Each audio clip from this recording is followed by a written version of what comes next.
कहानियों के गुलदस्ते से आज हम आपके लिए लेकर आए हैं महाश्वेता देवी की बांग्ला कहानी का हिंदी रूपांतर रॉन्ग नंबर। कहानियों का गुलदस्ता, स्वागत है आपका। कहानी हर पल जहां दिल को छू जाएगा।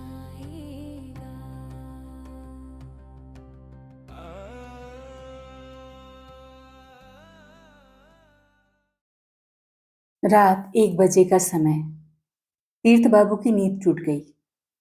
टेलीफोन बज रहा था। आधी रात में टेलीफोन बजने से क्यों इतना डर लगता है? हेलो, सुनिए, अस्पताल से बोल रहा हूँ। आपका पेशेंट अभी अभी मर गया। हेलो, हमारा पेशेंट? हमारा कोई पेशेंट अस्पताल में नहीं है। आपका नंबर? रॉन्ग नंबर, टेलीफोन रख दीजिए। ये लोग रॉन्ग नंबर पर फोन करते ही क्यों हैं? तीर्थ बाबू ने फोन उतारकर नीचे रख दिया।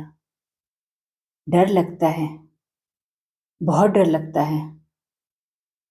अचानक फोन क्यों बजने लगता है? इतना रॉन्ग नंबर क्यों होता है? सविता पूछती है। काफी दिनों से सविता या तीर्थ बाबू रात गए तक सोते नहीं। ठीक 12 बजे रात को तीर्थ बाबू नींद की एक गोली खाते हैं।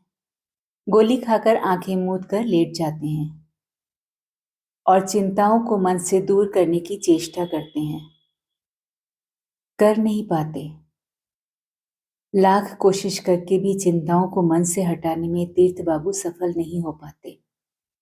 उनकी चेतना और अवचेतना, प्रथम स्तर की चेतना और अतल स्तर की चेतना, प्रत्येक के बीच में सीधी दीवारें उठ खड़ी होती हैं। उन दीवारों पर पोस्टर चिपके होते हैं। दीपंकर की तस्वीरें। बचपन का दीपंकर, घुटा हुआ सिर, भोला भाला चेहरा। Matric pass Dipankar, graduate Dipankar, लंबा छरहरा शरीर, भावुक और शांत चेहरा। दीपंकर, तीर्थ बाबू का एकमात्र लड़का। संतान। संतान, आदमी संतान की चाहत क्यों करता है? संतान को प्यार क्यों करता है?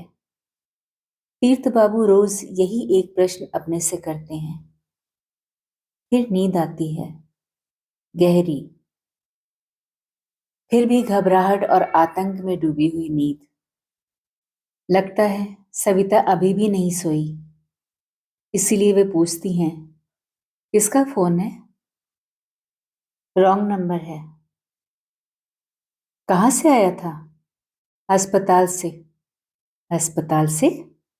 सुनो जी, कहीं हमारा ही फोन ना हो। पागलपन तो करो मत सबू। तुम जानती हो दीपू नीरेन के पास है। वहां से वो नीरेन को दिल्ली में भर्ती कराने की कोशिश कर रहा है। सब कुछ जानकर पागलपन क्यों करती हो? नीरेन के पास अगर होता तो दीपू हमें चिट्ठी क्यों नहीं लिखता? नीरेन हमें चिट्ठी क्यों नहीं लिखता? क्या तुम लोग सोचते हो कि मैं रोऊंगी, गाऊंगी, दौड़कर नीरेन के पास चली जाऊंगी? सबू, घबराओ मत। मुझे लगता है दीपू नीरेन के पास नहीं है। नीरेन जानबूझकर हमें कुछ नहीं बता रहा है। चुप करो सुब्बू, रो मत, सब ठीक हो जाएगा। तुम तो जानती हो दीपू के भाग जाने का कोई कारण नहीं है, तो फिर वो आता क्यों नहीं? सबू, बीमार रहते रहते तुम्हारा दिमाग भी कमजोर पड़ गया है। समय बहुत खराब है। हमारा इलाका भी कोई अच्छा इलाका नहीं है, इसीलिए वो नहीं आता। सविता अब रोना शुरू कर देती है, धीरे धीरे, बिसुर बिसुर कर। रोते रोते ही एक समय सविता की आंख लग जाती है। तीर्थ बाबू को नींद आने में देर होती है। क्या हो गया है इस देश को? अच्छा, रोगी अगर मर जाए तो 23 एक्सचेंज का नंबर देने पर 47 पर तुम लोग फोन करना। Wrong number. जिनका वो रोगी होगा उनके मन की हालत क्या होगी, या फिर शायद कोई हालत ही ना हो। आजकल लगता है सभी कुरुक्षेत्र के अर्जुन जैसे हो गए हैं, मृत्यु को अत्यंत वैराग्य भाव से लेते हैं। शायद लाशें बिस्तरों पर ही पड़ी रहती हैं, खर्चा बचाने के लिए रिश्तेदार वहां से फूट लेते हैं, लौटकर आते ही नहीं। या शायद एयर कंडीशन मुर्दा घर में पड़ी रहती है, उन्हें कोई देखने भी नहीं आता। तीर्थ बाबू को डर लगता है, यूं ही अकारण डर लगता है। उन्हें लगता है जिस कलकत्ता में, जिस पश्चिम बंगाल में वो रहते हैं, वो कोई और कलकत्ता है, कोई और पश्चिम बंगाल। देखने से लगता है वही शहर है, वही बड़ा मैदान, मॉन्यूमेंट, भवानीपुर, अलीपुर, चड़क डांगा का मोड़, आषाढ़ में पहले जैसा ही रथों का मेला, चैत्र में कालीघाट की भीड़ और माघ में बड़े दिन की रोशनी। नहीं, ये वो शहर नहीं है, ये एक गलत शहर है, रॉन्ग सिटी। गलत ट्रेन में चढ़कर गलत शहर में आ गए हैं तीर्थ बाबू। वरना सविता को दिए गए सारे प्रबोधनों को भूलकर तीर्थ बाबू सोचते हैं, वरना दीपंकर चिट्ठी क्यों नहीं लिखता? क्यों नीरेन दीपंकर की कोई खबर नहीं देता? क्यों क्यों आदमी संतान चाहता है? क्यों बेटे को प्यार करता है, बेटी को प्यार करता है? इसलिए कि मरने पर वो उसके मुंह में आग देगा? Wrong number. जब तक जीवित हैं तभी तक तो तीर्थ बाबू संतान को चाहते हैं। तू मेरे पास रह, तू मेरे निकट रह, मेरी यंत्रणा ले, मेरी ज्वाला ले, मेरा भाग्य ले, मेरे साथ एकाकार होना सीख। Wrong hope. लगता है कहीं कोई एक्सचेंज है इस शहर में। इस शहर में वो एक्सचेंज कहाँ है? वहां पर बैठकर कौन तीर्थ बाबू से कहता जा रहा है, wrong number, wrong city, wrong hope? वो कौन है? वो अदृश्य ऑपरेटर कहाँ है? वो ऑपरेटर दिखाई क्यों नहीं देता? सोचते सोचते तीर्थ बाबू किसी पत्थर की तरह गुड़ुब से नींद में डूब जाते हैं। इसी तरह चलता है दिन से रात, सोम से रवि और सवेरे से शाम तक सब कुछ। तीर्थ बाबू को रातों से डर लगता है, क्योंकि नींद में उन्हें दीवारों की कतारों पर कतारें दिख पड़ती हैं। दीवार पर दीपंकर का चेहरा अंकित होता है। नींद में ही तीर्थ बाबू सोचते हैं, तो क्या वे मनोज के पास जाएं? मनोज उनका मित्र है, वो एक मनोचिकित्सक भी है। निश्चय ही तीर्थ बाबू बीमार हैं। तुम्हें बीमारी है तीर्थ, मनोज ने राय दी। वो लक्ष्य कर रहा था तीर्थ बाबू का सूखा हुआ मुंह, कातर दृष्टि और बार बार माथे पर पसीना पोंछने की कोशिश। क्या बीमारी है? नर्व की बीमारी है। नर्व तो मेरा ठीक है मनोज, तुम्हारी चिंताएं अजीब हैं। अजीब? तुमने क्या कहा है? लो सुनो। मनोज टेप रिकॉर्डर ऑन कर देता है। मनोज अपने रोगियों का वक्तव्य टेप कर लेता है, फिर उस पर विचार करता है, राय देता है। तीर्थ बाबू टेप रिकॉर्डर को देखते हुए मन ही मन पैसों का हिसाब कर रहे थे। तभी अचानक एक थका हुआ मध्यम स्वर उन्हें सुनाई पड़ता है। मुझे लगता है घर मेरा नहीं है। दरवाजा खटखटाने से कोई दरवाजा नहीं खोलेगा, क्योंकि मैं एक रॉन्ग एड्रेस पर आ गया हूँ। रास्ते में चलते हुए मुझे लगता है कि कलकत्ता अब कलकत्ता नहीं रहा गया है। यह कलकत्ता नहीं है। बाहर का सब कुछ, मकान, दरवाजा, बड़ा मैदान, मॉन्यूमेंट, सब कुछ किसी और शहर के हाथ में थमाकर कलकत्ता कहीं भाग गया है। मुझे लगता है it is a wrong city. कोई ज़रूरत नहीं थी, फिर भी अपने को विश्वास दिलाने के लिए ये वही कलकत्ता शहर है। मैं एक दिन केवड़ा तल्ला गया था। दीवारों पर जो लिखा था उसे पढ़कर मैं समझ गया कि मैं गलत जगह पर आ गया हूँ। उस दिन मैंने स्वप्न देखा था। मनोज ने टेप रिकॉर्डर रोक दिया, फिर तीर्थ बाबू की तरफ देखा और बोला, क्या सपना देखा था तीर्थ? बता नहीं सकता। क्या सपना देखा था? मुझसे मत पूछो मनोज, मुझसे मत पूछो। ये स्वप्न मैं अक्सर देखता हूं। इसी कारण मेरे लिए ये जानना जरूरी है। नहीं मनोज, तुम बीमार हो। स्वाभाविक है। तुम्हारा बीमार होना स्वाभाविक है। क्यों?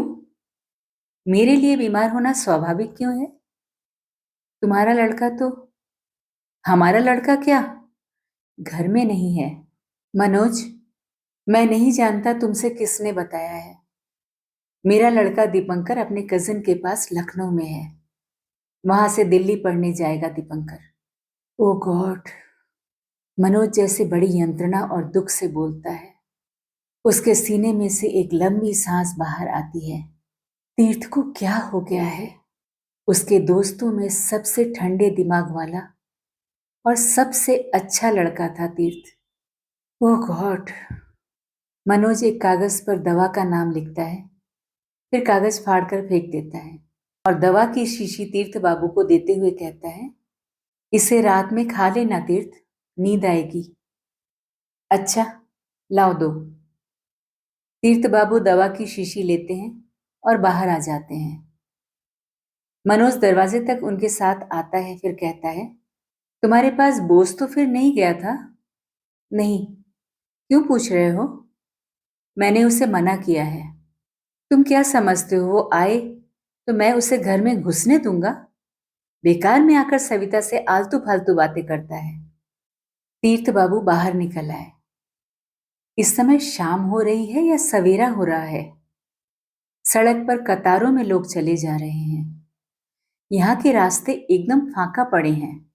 निर्जन पथ, मेघावृत रजनी, आंधी वर्षा। जय सिंह छुरी पर शान दे रहा है। रविंद्रनाथ की पुस्तक का ये वर्णन तीर्थ बाबू को बहुत अच्छा लगता था। दीपंकर की पुस्तक में एक पाठ था, राजर्षि। तीर्थ बाबू को लगा कि उनकी आंखों से टप टप पानी चू रहा है। आजकल की संतान बड़ी घातक हो गई है। हाँ, घातक हो गए हैं वे। माता पिता की निश्चित हत्या करते हैं। तीर्थ बाबू दवा की शीशी को बड़े यत्न से हाथ में थामे चले जा रहे थे, जैसे वो ओलंपिक की पवित्र मशाल हो। आज रात नींद में तीर्थ बाबू ने फिर वही स्वप्न देखा। उन्होंने देखा कि चौरंगी में सड़क के दोनों ओर लाखों लोग खड़े हैं। वे सब पत्थर के बुत की तरह निश्चल हैं। सड़क की दोनों ओर बड़ी बड़ी नियॉन लाइट की सफेद बत्तियां जली हुई हैं। सड़क के बीच में ढेर सारा खून फैला हुआ है। वहां खड़ी होकर एक प्रौढ़ा स्त्री दोनों हाथों से अपनी छाती पीट रही है और प्रवीर प्रवीर प्रवीर कहकर विलाप कर रही है। उसके लंबे केश खुले हुए हैं और उसके मुंह के इर्द गिर्द लटक रहे हैं। स्त्री को देखकर तीर्थ बाबू समझ गए कि वो और कोई नहीं, पुराण में वर्णित जना है। दूर दूर भीषण प्रांतर में, मरुभूमि में, दुरंत श्मशान में, यहाँ तेरा नहीं स्थान। दुर्गम कांतार में तुषारावृत, चल पर्वत शिखरों पर, चल पाप राज्य त्यज, पति तेरा पुत्र घाती, अरातिका है साथी। चल पुत्र शोकातुरा। स्त्री के विलाप से जैसे आकाश की छाती फट रही है। यही समय है, पर्दा गिरा दो, घंटी बजाओ। कौन चीख रहा है ये कहकर? किसने कहा ये महिष्मतीपुर नहीं है? चले जाओ। उसी क्षण तीर्थ बाबू कहना चाहते थे, she is in the wrong city, मगर उसी समय घंटा बजने लगा। घन घन घन। घंटा बज रहा है, फोन बज रहा है।